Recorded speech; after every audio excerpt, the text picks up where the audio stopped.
This was my jam-packed 2024, making every day matter.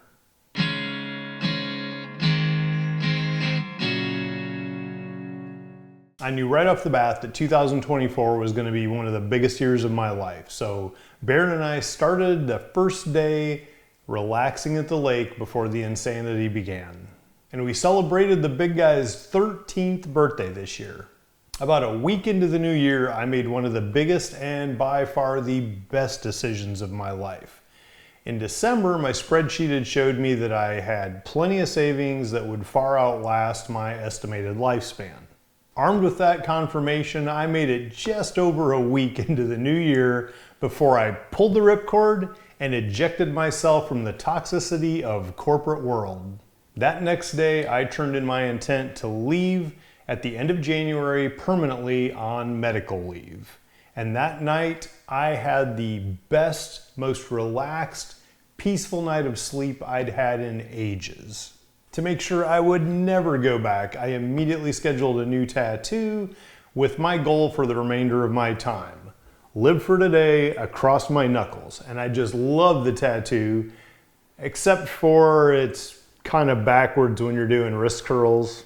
The first Friday of February, I had a retirement party for myself up the street. I had friends from the very first job here in Texas, a few select friends from the current job, and just friends in general. The reason for all this, as you probably know by now from the other videos, is because I am terminal with congestive heart failure. So most of my time has been spent managing doctor appointments, exercise, diet, and rest to squeeze as much as I can out of this carcass. In addition to all the health focus, there are also things like insurance and benefits and financial planning that have to be done too. I began the year breathing pretty rough, had a procedure in June that actually made things worse. So I've spent most of this year breathing somewhere between having to wear a cloth COVID mask with the coffee filter in it to being waterboarded every day, which is pretty miserable, to be honest. Besides the whole dying thing, it's actually been a pretty good year. Basically retired, do whatever I want every day. I can play with my toys, play guitar, art projects, film on my YouTubes. I can take Baron for a walk around the lake, or take the paddleboard out there, or take him to Austin and paddleboard, or go there with my buddies. Baron and I took a road trip to Louisville, and I went to the Kentucky Derby with some college buddies for the first time. And then we stopped in Atlanta on the way back and did a couple more interviews with Ed at VinWiki. I also knew it was important to see my parents and siblings, and with the health being as dicey and uncertain as it was, I figured I'd better make trips to see those people while I still could. Baron and I took a road trip to Iowa, where we had retirement parties both in Des Moines for the college degenerate buddies, as well as up in Britt for my folks and local family and friends up there. And then the next week we tried to take a trip to Colorado, but the turbo on Baron's car blew out, so had to board him, took the Cadillac out to Colorado, was able to see my sisters once more, an old college buddy. Stung a little bit not being able to ride a motorcycle in the mountains, but I still had a lot of fun up there with the Cadillac.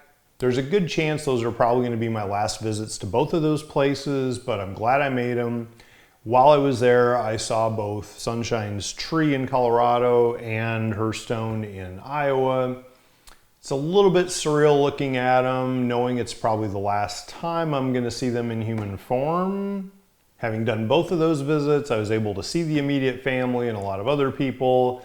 So I kind of decided that from that point forward, I was doing a no travel, no visitors policy, because I need to be hyper focused on everything that I can as far as exercise, rest, diet, low stress, whatever, to give my health every chance possible to get a little better and get me perhaps a little bit more quality of life for a longer time. As further preparation, I did a major purge of this house as well. Since I have a very short-term view, I looked real critical at everything I came across as I went through every room here. And do I really need this? Will I need it in 6 months? Will I need it in a year? If not, it's gone. And I went through clothes, furniture, you name it, anything I could out, Goodwill, buddies, sell it, whatever. It simplifies my life now, less clutter, very clean, very open, brings me some peace of mind. Not only today, but it also makes the place very easy to just sweep and sell. And that gives me a little bit more peace of mind too, knowing that I'm making it very easy in the future for somebody to have to go through that. The garage clean out was probably tougher than the house for me because I had to get rid of a couple things that meant a lot to me. The first one being the BMW bike. I haven't been able to ride it legally on the street for a couple years. It's pretty much just for track. I've already retired from the Texas Mile. I'm not going to be doing any more of those.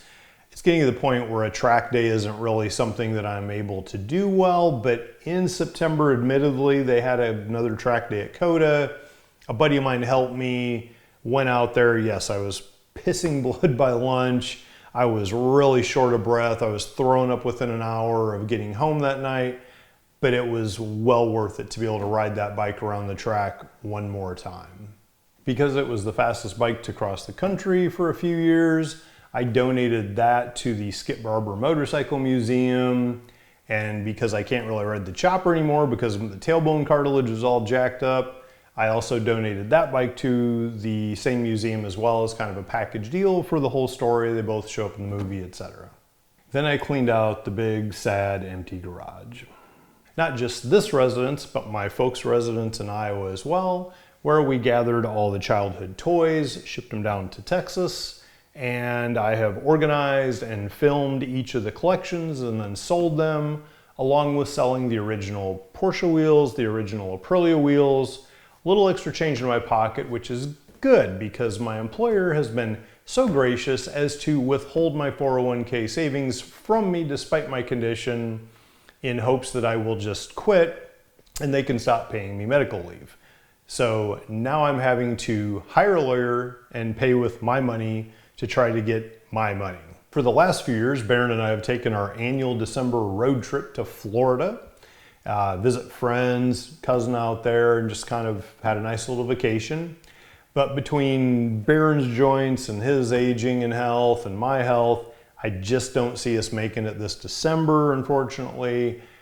Vacation isn't really a concern in my world now, so we could go in, say, February or March perhaps. I just have to be very careful about letting someday become never, especially now. To be blunt, I also know that I may not be around to make a 2025 end of year video. So every day that comes along is more precious than the last because they're getting more and more valuable. But besides fighting the company for my own 401k, I try to keep my stress levels pretty low. Financially, I know I'm not going to end up back on Burt Road living on a ravioli cup a day, so I'm not too worried about that. I spent this year doing more of the obligatory stuff of clearing out the house and making arrangements and just having everything prepared for the end. So now that that's done, with 25 coming, I can pretty much do what I want for me this time.